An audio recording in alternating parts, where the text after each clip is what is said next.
600 in like the YouTube space. It's a tiny, tiny, tiny channel. But what's crazy is like when you think about the fact that like if you think about 600 people in one room, right? It's a lot of people.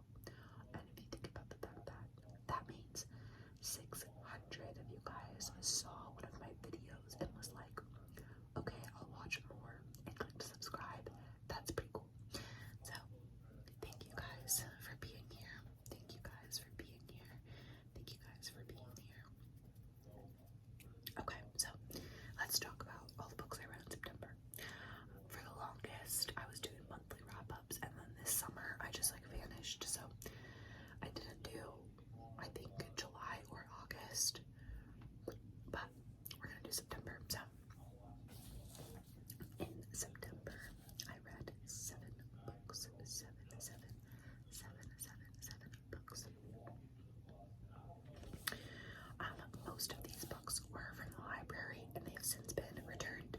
So I don't have them with me. If I remember, I'll put their cover into the video, but we'll just see, right? So I've got my reading journal, my handy dandy reading journal in front of me. So I'm just gonna quickly go through my stats for the month. I read 7 books, a total of 1,912 pages, and my average rating this month was a 2.43, which is pretty low. I think this is my worst reading month of the year so far. And then I've got like my genres and stuff, but I'll just talk through those. So the first book that I finished in September was Practical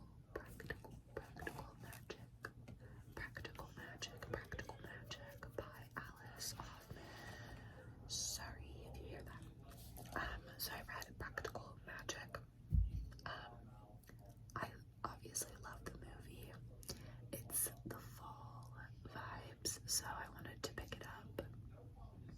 The book, I'd never read the book, and I will definitely say that for me, this is one of those rare occurrences where I think the movie is better. I will say it's very different. Like, the storyline is the same-ish, kind of. But for those of you that have seen the movie, which I feel like a lot of people have, it's been out for a very hot minute. It stars Sandra Bullock and Nicole Kidman. So good. But the book focuses a lot more on the daughters, the young girls, whereas the movie, they're like side characters. So the book is just a lot more in depth with some of those characters, and the book takes place over a longer time period and is less about, like, it's less of the sisters together and more of the Sandra Bullock character on her own. I actually rated this book 2 stars. It did not do it for me. It felt really slow.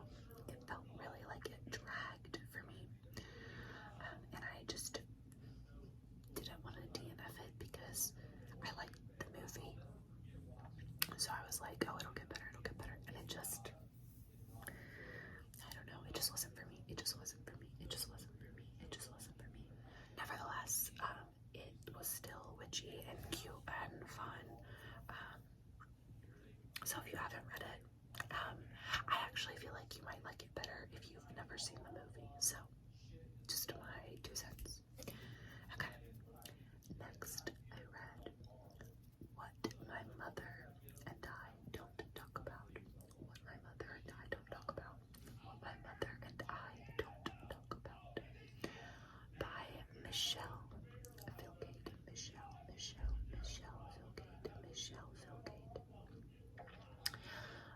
I read this in 2 days.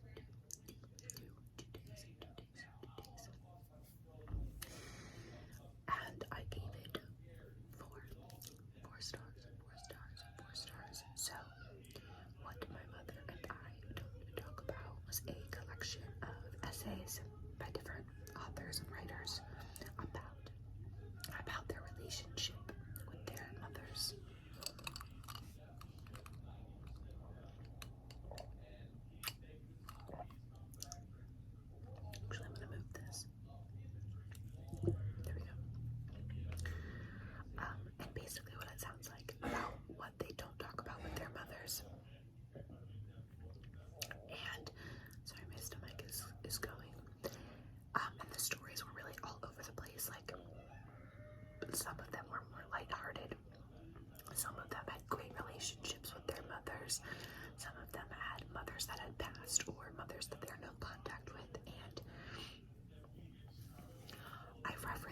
this channel but never gone in depth, but many of my subscribers may know that I no longer have a relationship with my mother. We've been no contact since June of 2020, so a little over 2 years of no contact. So a lot of these essays really resonated with me.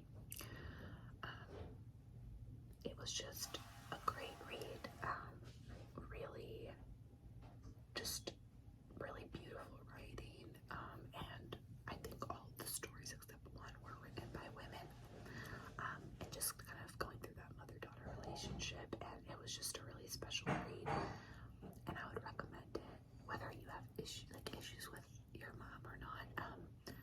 You know, I just really liked it. Next. And I think I said this, but I gave that 4 stars. Next, I read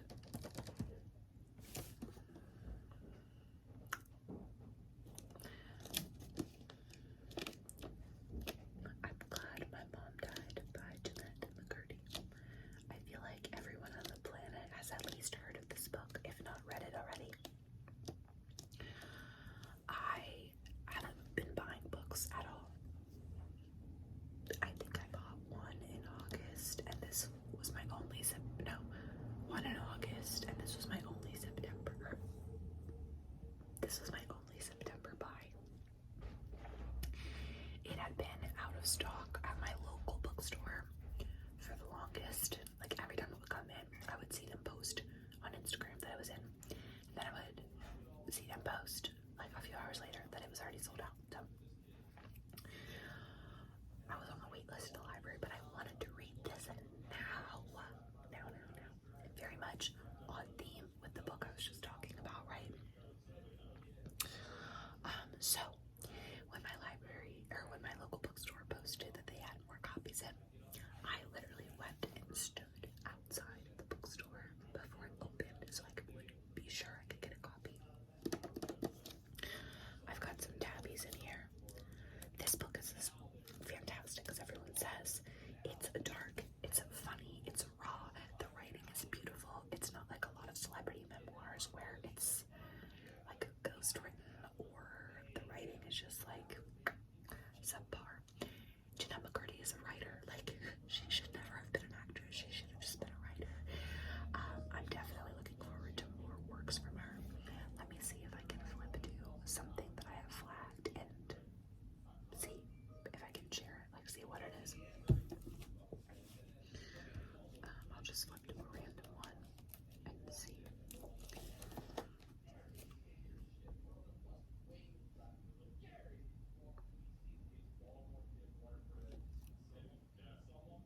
Okay, here we go. If I start to grow up, Mom won't love me as much. She often weeps and holds me really tight and says she just wants me to stay small and young. It breaks my heart when she does this. I wish I could stop time. I wish I could stay a child. I feel guilty that I can't. I feel guilty with every inch I grow. So, if anybody watching this has a tumultuous relationship with their mom, or if your mom is a master manipulator and you've got some childhood trauma, this is the book for you. I gave this 4 stars. Moving on.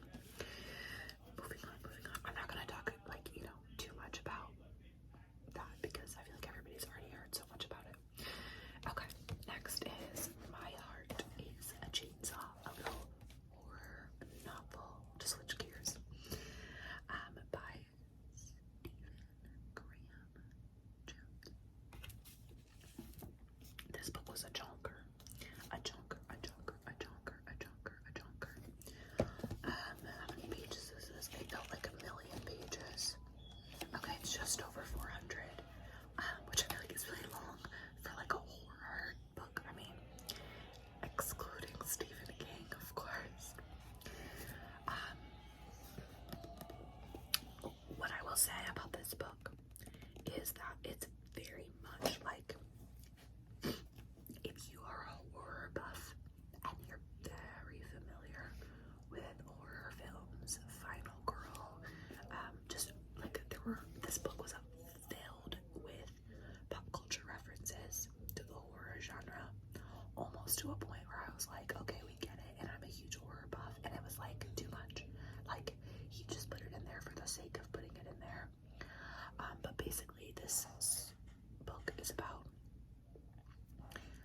It's like a slasher book, basically. There were lots of like twists and turns. I only gave this 2 stars. It could have been, first of all, could have been like 250 pages. There was so much filler, and it just stretched on and on and on. This took me like a week to read, and I was literally just like, okay. Like, the beginning hooked me, and the beginning was really like gruesome, and like you just had like a pit in your stomach. And then it took a long time to feel that again. Like, I think he was trying to build suspense, but instead of building suspense, it was just like dragged out.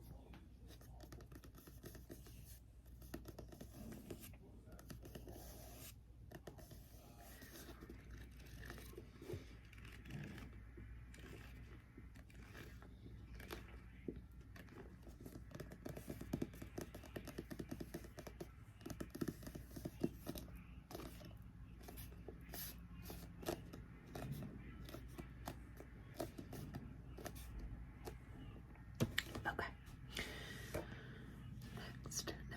Next. I read Small Things Like These, Small Things Like These, Small Things Like These by Claire Keegan. This is a novella. I think it was like 120 pages, something like that. I read this in one day. It was absolutely terrible. 1 star. I think it's up for, I can't think of what the award is, but I believe it's up for the Fiction Award. The Fiction Award, the Fiction Award, the Fiction Award, the Fiction Award. I'm blanking on what the award is called, but it's like on the short list. So I figured I'd give it a try. It sounded interesting, but really it's like, it takes place, I can't remember when, but it's like before, like it's early civilization. It takes place in the UK. No, Ireland. Oh my god. See, it was a 1 star, so I don't really, it did not stick with me, obviously.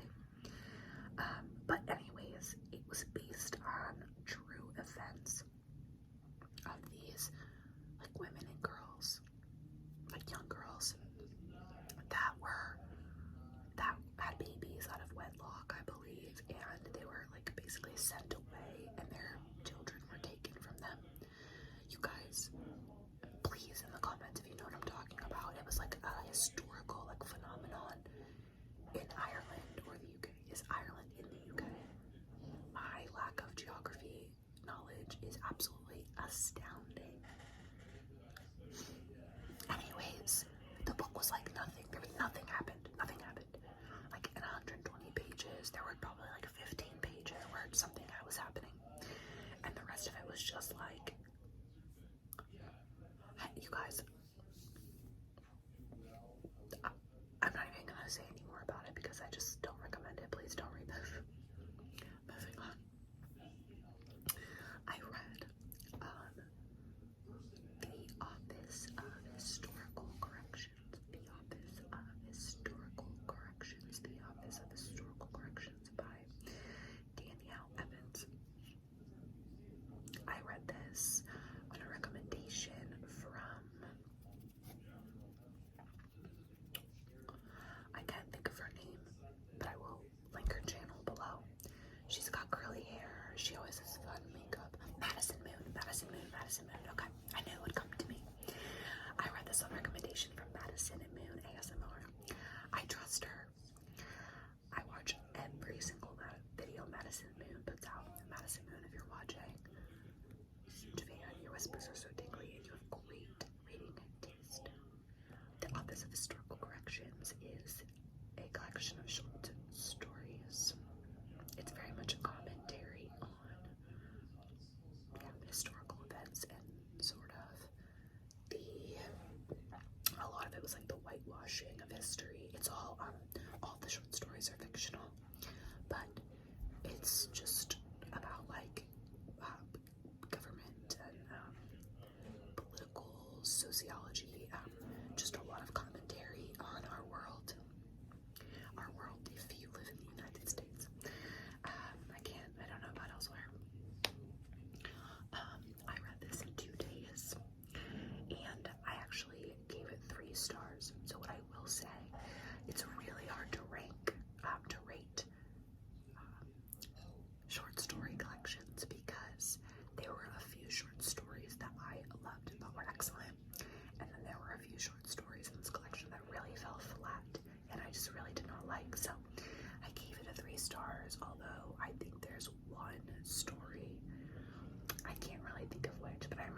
was one story in this collection that was like a 5-star short story for me.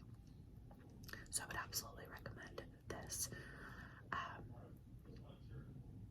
Also, even if you don't ever read short stories, like I am new to the short stories world, but if you don't read short stories, I think that you would like this because they all have substance and they're like long enough that you get to know the characters and it feels satisfying, which I find a lot of short stories don't hit that mark for me. And the last book I read this month, a bit of a guilty pleasure for me, was The Hawthorne Legacy. The Hawthorne Legacy. The Hawthorne Legacy by Jennifer Lynn Barnes. So this is the second book in the Inheritance Games trilogy. I read the first in July, I think, and really liked it. This is a young adult. It's not fantasy. It's maybe like magical realism, adventure. Think, think like. No, it's not like Hunger Games because that's like dystopian.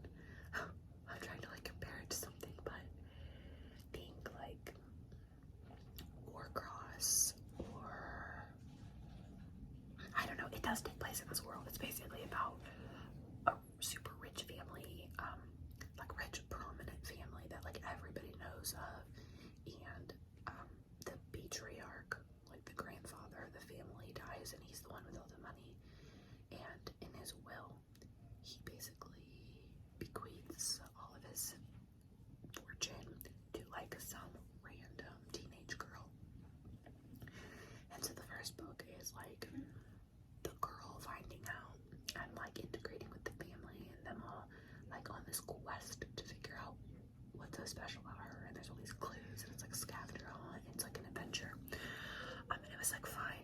I really liked it, but the writing is like, it's for teenagers. I don't really read young adult for this reason because I'm just like, okay.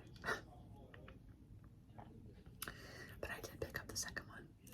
I gave it 1 star. I did. It took me, I started it in the middle of August and I finished it the end of September. So it took me over a month to read because I kept putting it down and picking something else up because I was like, I honestly thought I was gonna DNF it.